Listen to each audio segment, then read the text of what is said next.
Okay, I don't talk about sports on this channel. I'm not a sports channel.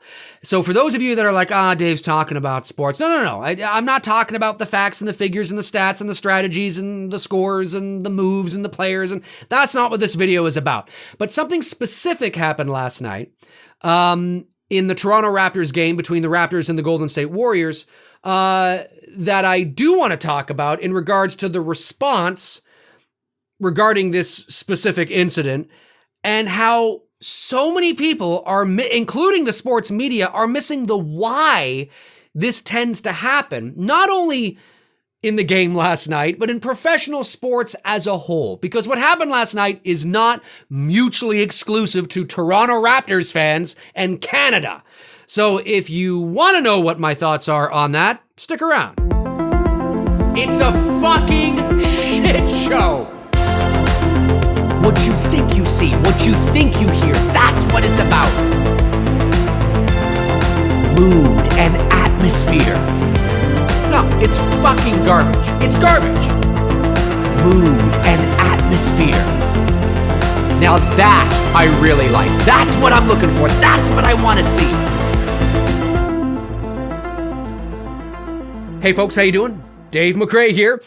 Okay, in this video, I want to talk specifically about the injury to Kevin Durant. Now, I'm not going to go into details and the backstory of who he is and all that. That would just take way too long. But just so you know, in case you don't, Kevin Durant plays for the Golden State Warriors. He hasn't played in about 30 days or so. He's been out with an injury. He is one of the greatest, if not the greatest basketball player on the planet right now.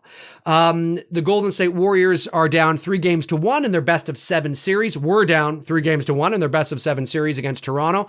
Their backs are up against the wall. If they lose, they're out, and Raptors are NBA champions. If it wasn't for that scenario, I don't think Durant would be back. And some people felt that maybe he came back a little prematurely. He looked good out there, but who knows, right?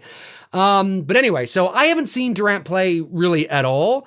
But in the little time that I did see him play yesterday to try and help his team, avoid elimination, he was probably maybe 65, 70%, maybe 75%. I can certainly imagine him at 100%, and I can understand why some people are saying, hey, listen, if everybody on the Warriors were 100%, the Raptors wouldn't stand a chance. Yeah, that's a good argument to be made. Now, who knows, right? Anything's possible. It's the playoffs. Crazy shit has happened. But I can certainly see why people say that, because he looked fucking great out there at like 75%. Got 11 points. And if it wasn't for those 11 points, the Raptors might be NBA champions right now. So anyway, about 2 or 3 minutes into the second quarter, he goes down with an injury again. And it looks to be a similar injury, if not the same injury as the previous injury he had. And I was watching it here at home, and obviously I'm a Raptors fan, but I was watching it, and as soon as it happened, I thought, oh, great, because I didn't realize that he was injured. I thought Ibaka had stolen the ball from him. So when Ibaka went down the court, I was like, oh, fuck yeah, steal that shit out of Durant's hand, right?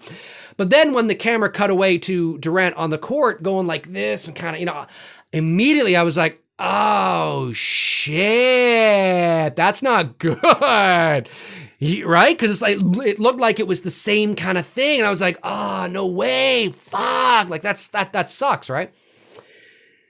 So sure enough, there's 20,000 people in the building, and there are some Toronto Raptors fans who were cheering when they saw him go down. Now, some people were like, well, were the cheers for him going down, or were for the cheers for Serge Ibaka getting the ball and going down the court, or were for the cheers, whatever the case is? No, there was definitely some cheers for Kevin Durant going down.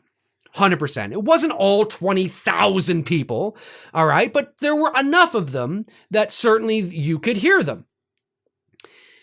And Kyle Lowry and Serge Ibaka of the Raptors, when they were helping Durant off the court, you could certainly see them turning to the crowd and being like, no, guys, come on, show some respect, right?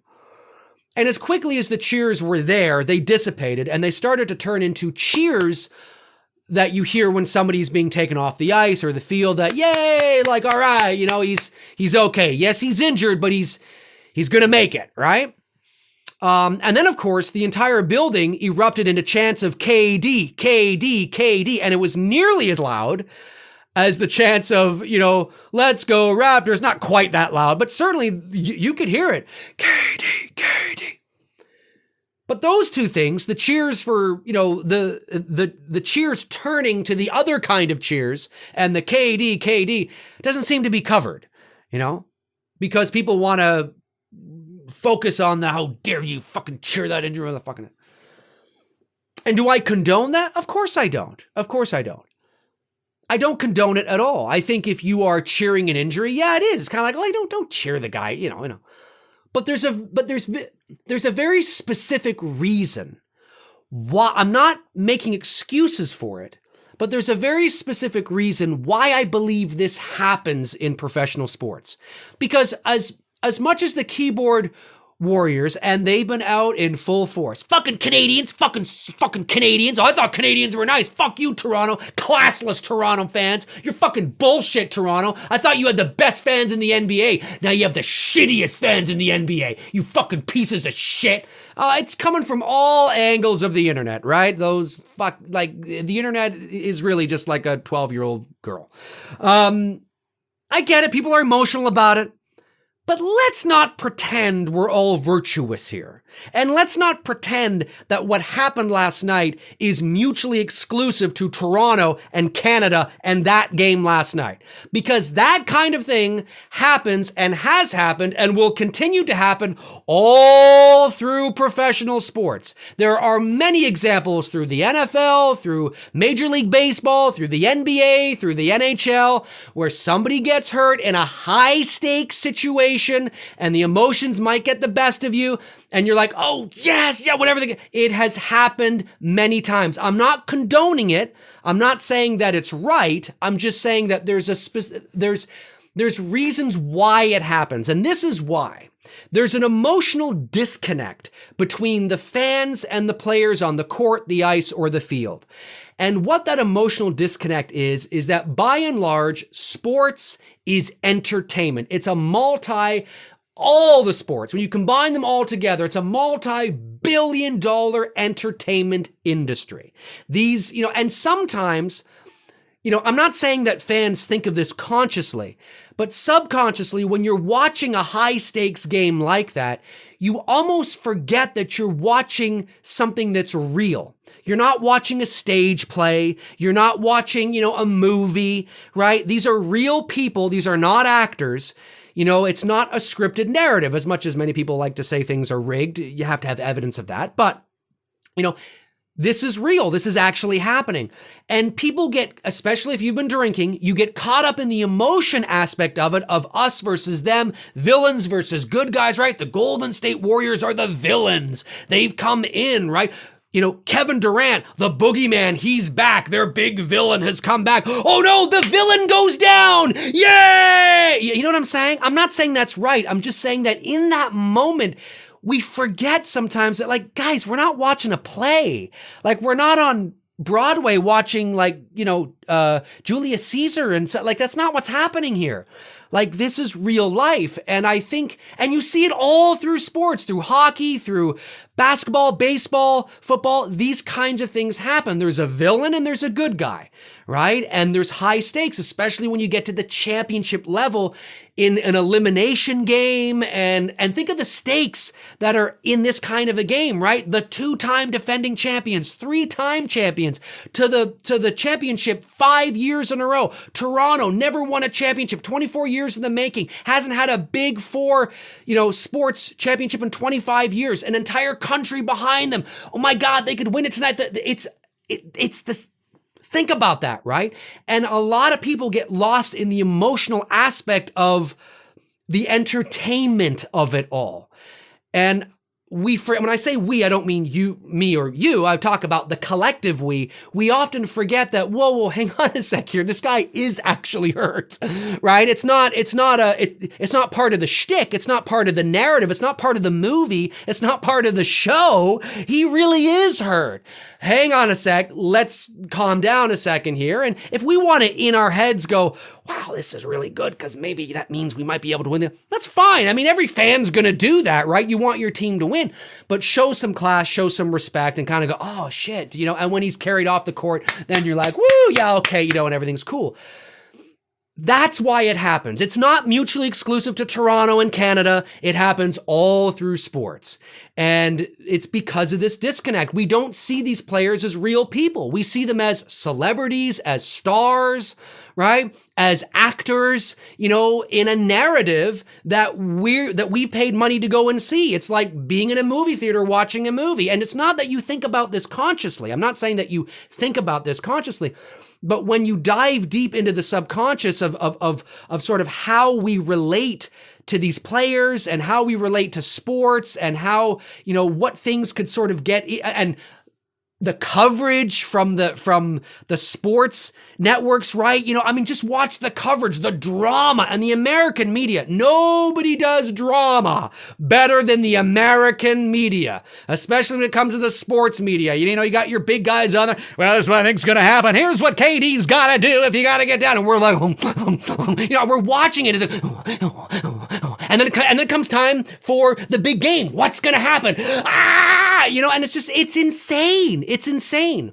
And that's why these little things can creep up on you and it comes out like that.